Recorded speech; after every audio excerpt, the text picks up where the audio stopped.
I mentioned, my name is Ben Burke. I'm the CEO of Transitional Energy. It's a startup geothermal company that I co-founded to bring geothermal out of oil field facilities and wells. So we're trying to recycle what's already in the ground for geothermal purposes. So tonight we're going to talk about a little bit about geothermal, try and do some humor. I promise I won't water down any of the jokes.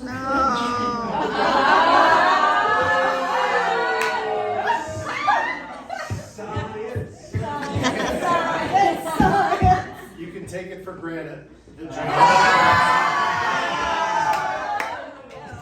geology jokes are going to be good, which means really bad throughout the day.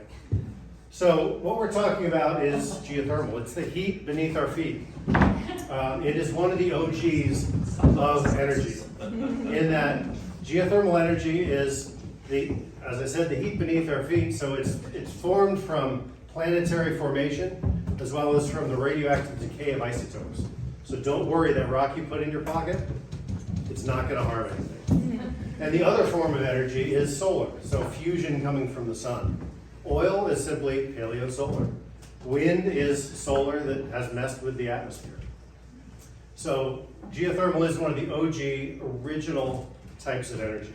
And so with that, it's one of the most basic kinds that's always on all the time. And this is a diagram here showing that it basically comes from the center of the Earth. That looks like a COVID molecule in all the diagrams you saw, but I promise that is representative of heat. And so that heat comes up from below, it comes up through water that circulates, and it gets up to the surface. So when we go to the next slide, we can talk about once that water gets to the surface, what do we do with it? So what we do with it is we run the water through, this is the orange on the side, that's the hot water. It runs through basically an air conditioner running in reverse through a box that's called the Organic Rankine Cycle Unit. So this was dreamed up by a guy named Rankine, who in typical 19th century terms had a really long beard, because that's how male scientists measured scientific performance. But the technology didn't exist until about the 1960s, 1970s or so. So this is like an air conditioner running in reverse, where as that liquid goes from green to orange, it vaporizes. That vapor runs a turbine. That turbine spins and makes electricity, and then it gets cooled off on the backside. So round and round that goes. So that's the technology of how we make geothermal happen in the field. But we need the hot water input. And for that, we need some wells in the ground. There happen to be, on the next slide, there's a map that shows about 2.2 million wellbores exist in this country. Some are old, some are new, but they've all been drilled for oil and gas exploration, production, and development. And so the dots here, if they're orange, they're usable for geothermal energy. If they're green, they're optimal for geothermal energy. And then the red lines, those are high voltage transmission lines. And so that shows that pretty much every area where you have these accumulations of wells are grid connected. So you can get that power out and get it to the coast. You can get it anywhere that you need a load source, or anywhere you have a load source. So instead of geothermal being sort of your grandpa's geothermal, if you will, of being just in California and parts of Oregon, the technology is new enough and low temperature enough that at 150 degrees, down to 150, we can use all the oil and gas basins in the basin of the Rockies and even some out east. So this really brings geothermal to the masses, if you will, by using many more of these wells. Let's go ahead to the next slide, please. So you can ask, how do we figure out if it's hot or not? Remember that website from like 15 years ago?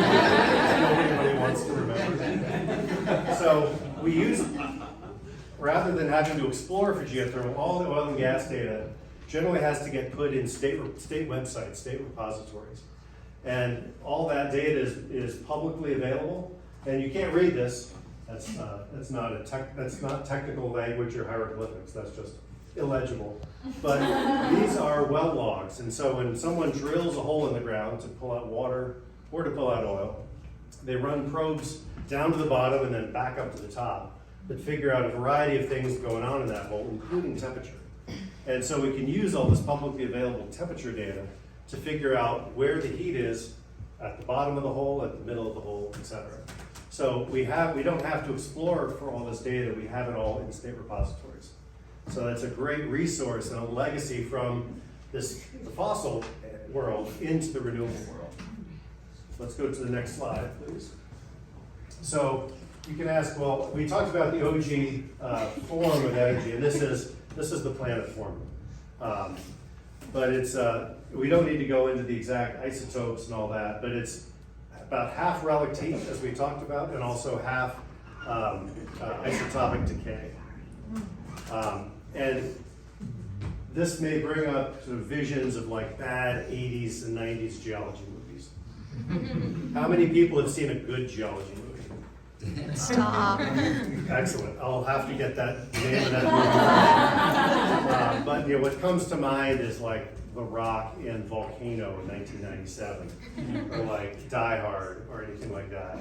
You know, solar system geology counts too, of course, especially in this town where a lot of the science I think this group has seen before has been JPL, really cool moon and solar system stuff, as well as I think some microbiology. But talking about geothermal is certainly my passion, and I hope I'm going to bring some of that to you tonight with a little bit of humor. We're going to cut this talk into two parts, and I'm just about at the end of this first part. We're going to get into the sketch comedy from here. Cool.